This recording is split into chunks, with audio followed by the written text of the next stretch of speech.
Pope Francis has been very vivid and very strong in his appeal for a culture of encounter.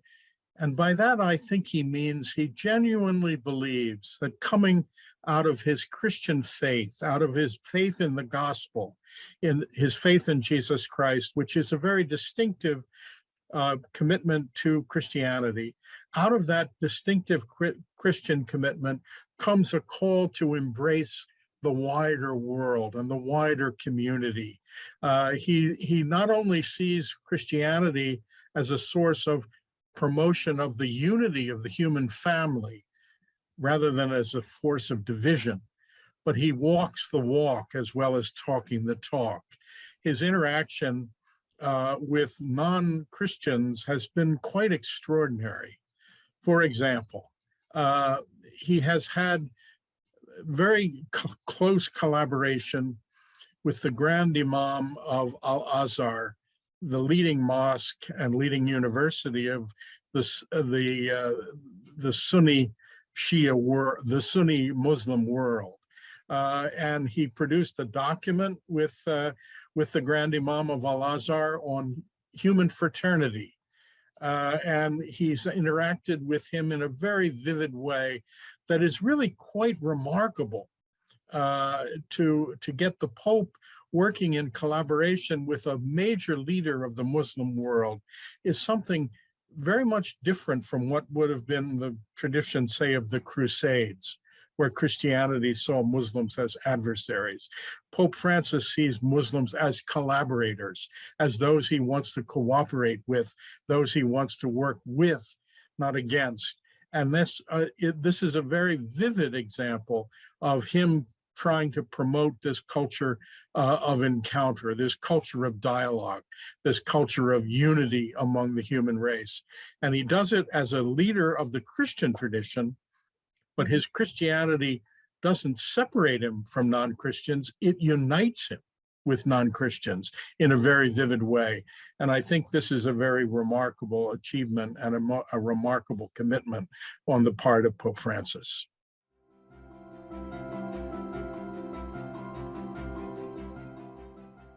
I've had a number of experiences over the years where I've seen human division and human strife leading to serious conflict and indeed to death.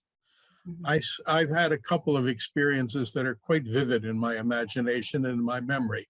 I was in Beirut back in the days of the Lebanese Civil War. Oh. And in Beirut in those days, this is back in the late 1970s, in those days, there were 55 armed militias operating in the city of Beirut alone. And while I was there, I could hear the machine gun fire during the night as I was trying to get to sleep. And it was strife between Maronite Christians and Muslims in Beirut and in Lebanon. And Lebanon had traditionally been a society that was deeply held together by the collaboration between these traditions. But while I was there, I saw myself how a society could come unglued, fall apart, and disintegrate into conflict. Another occasion, I was teaching in Nairobi, Kenya, and I had the opportunity to visit in Bujumbura in Burundi, a small African country somewhat to the south of Kenya. And while I was there, again, there was conflict and division. This time it wasn't religious conflict, it was ethnic conflict between Hutu and Tutsi, two different ethnic groups within the Burundian and also Rwandan society. I had been to Rwanda previously where this conflict led to genocide, the killing of almost 1 million Tutsi Rwandans by the Hutu Rwandans over the course of just 3 months. They killed almost 1 million people in 3 months. These examples vividly show me what conflict can do to people. And a culture of encounter, a culture of dialogue, a culture of promotion of unity goes in the very opposite direction of these very tragic conflicts that led to such slaughter. Now, it's not only in places like Beirut or Burundi where these kinds of conflicts occur. Remember what happened in Europe in World War I, World War II, conflicts between Germans and French and Belgians and the United States, leading to this kind of massive slaughter of human beings. These are the kinds of things that Pope Francis says we have to find ways to do something that's different from that kind of conflict. And that's what he's promoting when he's promoting a culture of encounter, which he calls a culture based on social friendship rather than social adversarial relations in society. So I think that's an example. Those are two examples, the Burundi example and the Beirut example, that are very vivid in my memory, that help me understand what Pope Francis is talking about.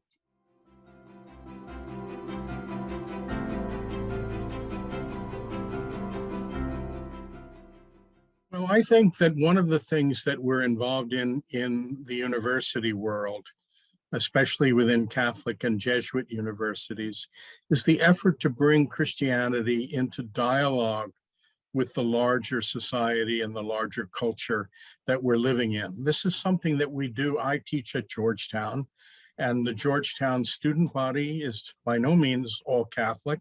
The Georgetown faculty has got many from other religious traditions present here, and we interact with each other and try to find ways to communicate with each other in a way that shows that we are all fundamentally committed to the common humanity.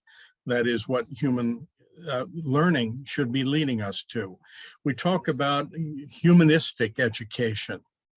The humanistic education, or the education in the humanities. Well, the humanities that we're talking about are the humanity that's common to us all.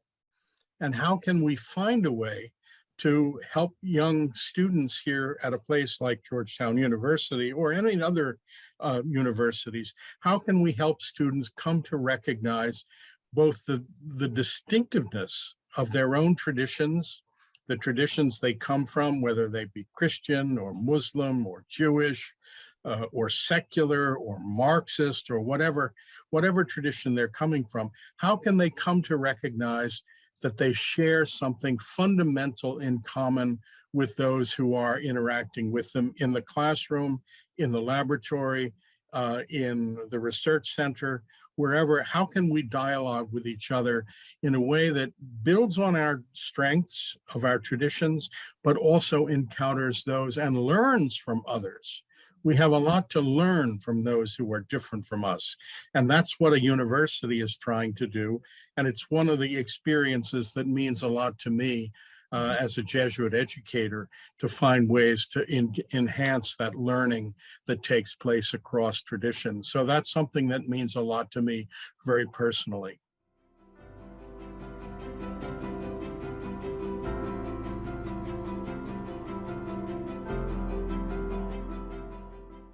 My work on refugees has convinced me of the importance of recognizing our common humanity. Pope Francis and the Grand Imam of Al-Azhar produced this document called Human Fraternity. It could have been called Common Humanity for the same reason, or it could have been called Human Solidarity. It's not only about brotherhood, it's also about sisterhood,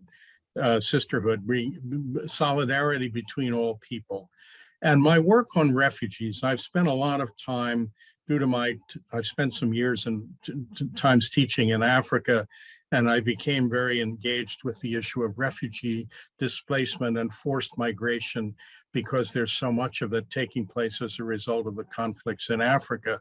But refugees are people who've been driven from their homes across international borders. They've lost their homes. They fall through the cracks, if you will, of the nation-state system that's the structure of the world that we know it. The world is divided. If you look at a map, you've got all the countries in different colors on the maps. but the universal human community is one globe. And the refugees are the people who've fallen through the cracks of those maps of dividing the world into different colored countries, different colored regions on the map. The refugees fall through the cracks of that system. And we have to find a way to deal with the immense number of people who have been driven from their homes.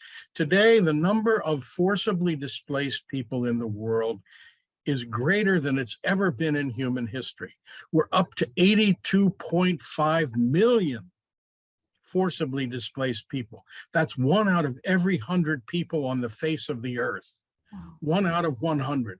If you're looking at the United States, take all the major cities up and down the East Coast of the United States, from Boston to Miami, add all of the populations up and it doesn't reach 80 million.